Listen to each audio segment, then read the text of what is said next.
प्रेम शुक्ला जी, आज जो है दानिश भाई ने मुझे कहा कि आप एक काम करिए, इस्लाम कबूल कर लीजिए। मैंने बोला कि आपने भी तलवार या पैसे या जिस कारण से भी आप लोगों ने 100-250 साल पहले जो है इस्लाम कबूला, वैसे आप भी घर वापसी कर लीजिए। अरे हम तो तब राजा मुसलमान था, अब तो राजा हिंदू है, क्या दिक्कत है? दानिश कुरैशी जी, आप भी और ओवैसी जी घर वापसी कर लीजिए। प्रेम शुक्ला जी बुलाए ओवैसी जी को, घर वापसी कराया। इंदिरा गांधी आए, फिर राजीव गांधी आए, फिर मोदी जी आए, तो मोदी जी भी रहेंगे थोड़ी, नया राजा बदल जाएगा, नया प्रधानमंत्री आएगा। अजीबो गरीब बातें करते लोग तो उसके अजीबो गरीब उत्तर ही होंगे। प्रेम शुक्ला जी जवाब देंगे इसका। प्रेम शुक्ला जी, फिर मैं चंपक जी ने आपका हाथ नहीं किया, उसके बाद में तुरंत आपके पास आऊंगा। देखिए, किसी को भी अगर जब हिंदू मैरिज एक्ट में, हिंदू मैरिज एक्ट में, स्पेशल मैरिज एक्ट में, अन्य जो हमारे धर्मावलंबी हैं उनके एक्ट में 18 साल से कम उम्र की लड़की का विवाह संभव ही नहीं है, तो पंजीयन कैसे हो जाएगा मित्र? तो विवाह पंजीयन संभव नहीं है। अब ये इस्लामिक कायदे में इस तरह की व्यवस्था का प्रावधान किया हुआ है। अब उस व्यवस्था को यदि जो है मुस्लिम लड़कियों को न्याय संगत अधिकार देने का की पहल आदरणीय हिमंता बिस्वा शर्मा करते हैं, तो इसे अनावश्यक ये कुरीति समाप्त करने की दिशा में कदम उठाया जाता है।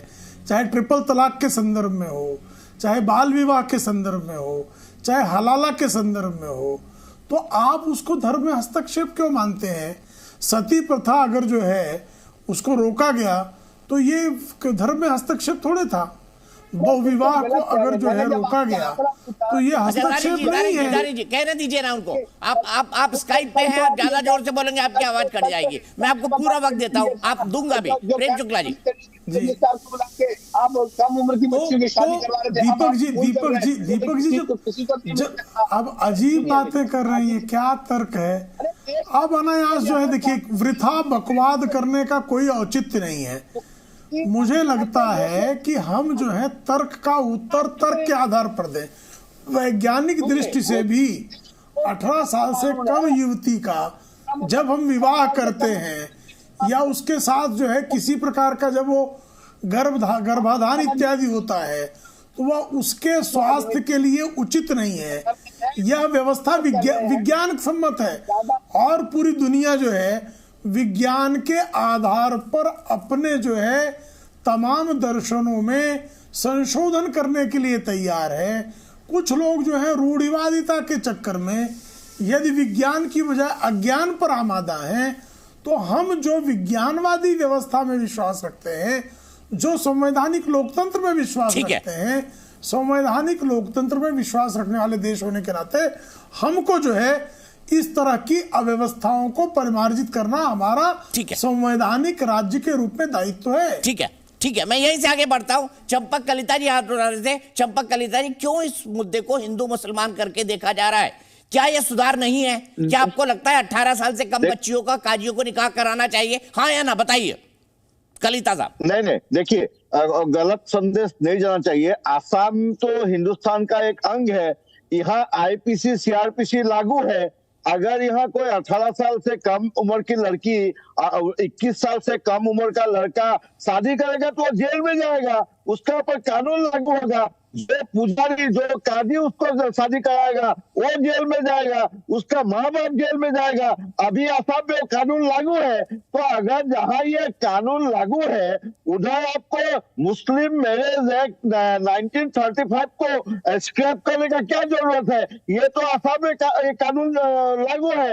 आप सारा डिप्टी कमिश्नर, डिस्ट्रिक्ट मजिस्ट्रेट को बोलिए कि सारा काजी अपना रजिस्टर लेके आए, उसपे आप देखें क्या कहाँ शादी हुई है। अगर आपको कहीं संदेह, सुबह अगर शक है तो आप जाके फील्ड में वेरिफिकेशन मैं गलत नहीं हूँ, मेरे प्रोड्यूसर मुझे ठीक करेंगे। हिमंता जी कर चुके, एक बार जेल में बंद कर चुके हैं, बड़ी हाई तोबा मची थी, आपको तो याद होगा कलिता जी, बड़ी हाई तोबा मची थी। आप लोगों को 94 काजियों की फिक्र है, लाखों बेटियों की फिक्र नहीं है। आपको तो जीटीवी को आरएसएस बीजेपी का एजेंडा चल रहा है, लोगों को घर वापसी कराना है। दीजिए ना, तर्क दीजिए, मुझे बताइए आपको काजियों की पड़ी है, लाखों बेटियों की नहीं? पहले नुस्राटी में दलाली करते थे, अभी जीटी में आपको दलाली करना है।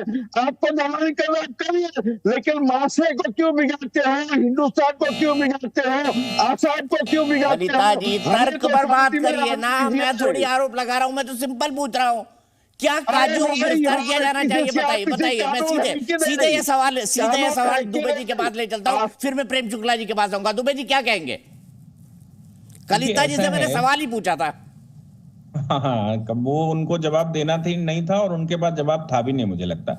लेकिन एक बात, भारत में माइनर मैरिज प्रोहिबिशन एक्ट 1929 है जिसमें माइनर मैरिज को प्रोहिबिट किया गया है। अब कुछ राज्यों ने अपने यहाँ इस बात का संशोधन कर लिया कि साहब हम एक्सेप्शन में मुसलमानों को रखते हैं। अब जब एक्सेप्शन में मुसलमानों को रखेंगे या किसी भी कम्युनिटी को या किसी भी संप्रदाय को आप एक्सेप्शन में रखेंगे तो इसका मतलब ये होता है कि हम उनके साथ, अगर राष्ट्रीय कंसेंसस ये कह रहे हैं कि माइनर मैरिज नहीं होनी चाहिए और तमाम हाई कोर्ट कह रहे हैं कि माइनर मैरिज नहीं होनी चाहिए, सुप्रीम कोर्ट ने केंद्र सरकार को नोटिस भी करके रखा है कि भाई इस पर यूनिफॉर्म सिविल कोड बनाना चाहिए, इनके मैरिज के सबके विवाह संबंध एक से होने चाहिए। तो फिर जिन राज्य सरकारों ने अपने सुविधा के अनुसार वो एक्सेप्शन बना रखा है, अपवादित कानून बना रखा है, मुझे लगता है कि अगर हेमंत जी उस अपवादित कानून को संशोधित करना चाहते हैं और नेशनल कंसेंसस जो राष्ट्रीय कानून है, जो हाईकोर्टों के ऑर्डर जजमेंट हैं, उन जजमेंटों के अनुरूप लाना चाहते हैं, तो इसमें रिलीजियस कोई प्रैक्टिस प्रोहिबिशन नहीं है या इसमें कोई आपत्ति नहीं होनी चाहिए। सवाल ये पैदा होता है कि जैसे ही उनको पता लगता है कि इससे किस पर इफेक्ट पड़ेगा, वैसे ही वो चिल्लाना शुरू कर देते हैं बिना ये सोचे कि भाई अगर असम में कोई कानून बनाया जा रहा है तो वो सबके लिए बनाया जा रहा है और अगर एक्सेप्शन रखा गया है तो उसको एक्सेप्शन को अब वो मेन फ्रेम में ला रहे हैं। मेन स्ट्रीम में लाने में क्या समस्या है? लेकिन जब राजनीति करनी है तो राजनीति में पॉइंट समझ में आए या ना आए, विषय समझ में आए ना आए, कुछ ना कुछ बोलना है। ठीक है, दानिश कुरैशी जी के पास ही जाता हूँ। दानिश कुरैशी जी, आपको 94 काजियों की तो पड़ी है जिनको 2-2 लाख का मुआवजा भी दे दिया असम सरकार ने, लेकिन लाखों बेटियों की नहीं पड़ी है। दानिश कुरैशी जी, ये कैसा डबल स्टैंडर्ड है? देखिए ये फिर से फरेब है। दीपक जी आपका फरेब है, प्रेम शुक्ला जी का फरेब है, हेमंता का फरेब है। मैं फिर कह रहा हूं आपको कि देश में पोस्को जैसा कानून है, 18 साल से कम उम्र की बेटी का अगर किसी भी तरह से शोषण किया जाता है, चाहे निकाह के स्वरूप में, चाहे विवाह के स्वरूप में, चाहे शादी के स्वरूप में, किसी भी स्वरूप में, तमाम राज्यों में ये कानून लागू है। क्या बेवकूफ बना रही है हेमंता सरकार देश को? क्या बेवकूफ बना रहे हैं आप? सुनिए मेरी बात, किसी व्यक्ति विशेष ने अगर इस तरीके का काम किया है, मैंने आपसे पूछा, ना आप जवाब दे पाए, ना हेमंता जवाब दे पाए, ना सो कॉल्ड जो अपने जो पैनलिस्ट थे सबसे पहले जो कानून की बात कर रहे थे, वो भी इस पे जवाब नहीं दे पाए कि आपने कितने रजिस्ट्रारों को 18 साल से कम उम्र की बच्ची को शादी के मामले रजिस्टर करा के जेल में बिठाया, तो आपको एक भी नहीं मिला। दिक्कत आपको ये है कि आपका प्रॉब्लम क्या है, आपके पास दिखाने के लिए, फिर मैं कह रहा हूं कुछ नहीं है। अगर है तो मैं ये कह रहा हूं कि उठा के सबसे पहले उन लोगों को पोस्को में डालिए और आंकड़े बाहर लाइए। आप नहीं ला पाएंगे क्योंकि आपके पास कुछ है ही नहीं। दीपक भाई कुछ नहीं है आपके पास। ठीक है, कुछ नहीं है प्रेम शुक्ला जी आपके पास, सही है क्या है? इसीलिए ये मैन्यूवरिंग हो रही है, इसीलिए दिखावा हो रहा है। आंकड़े दे वो मुझे। देखिए अगर अब अजीब बात करते हैं, ये जो है, जब काजी के यहाँ विवाह जो है ये किया जा रहा है और काजियों के खिलाफ मुकदमे हो रहे हैं, इसके प्रमाण हैं। भाई रजिस्ट्रेशन मुस्लिम का रजिस्ट्रेशन करा कौन रहा है? और 18 साल से कम उम्र की लड़कियों का विवाह का पंजीयन हिंदू विवाह अधिनियम में संभव नहीं है, विशेष विवाह अधिनियम में संभव नहीं है, ईसाइयों में संभव नहीं है, यहूदियों में संभव नहीं है, पारसियों में संभव नहीं है, बौद्धों में संभव नहीं है। तो साहब आप जो है, जब मुसलमानों में ये संभव है, क्योंकि इस पर हाई कोर्ट के फैसले भी हैं तमाम कि मुस्लिम मैरिज एक्ट के तहत जो है मुसलमान लड़कियों का 15 साल से अधिक लड़कियों का विवाह संभव है, क्योंकि वहाँ प्यूबर्टी को माना जाता है, प्यूबर्टी हो गई उसका विवाह किया जा सकता है। ऐसे में यदि जो है, और आप ही दीपक जी जान रहे हैं कि कैसे हेमंता शर्मा जी ने बाकायदा असम में ऐसे बाल विवाह करने वाले बहुतों के खिलाफ कार्रवाई की, तो इनका प्रश्न का क्या औचित्य शेष बचता है? ये क्या तर्क दे रहे हैं? मेरी समझ से परे इनका तर्क ही।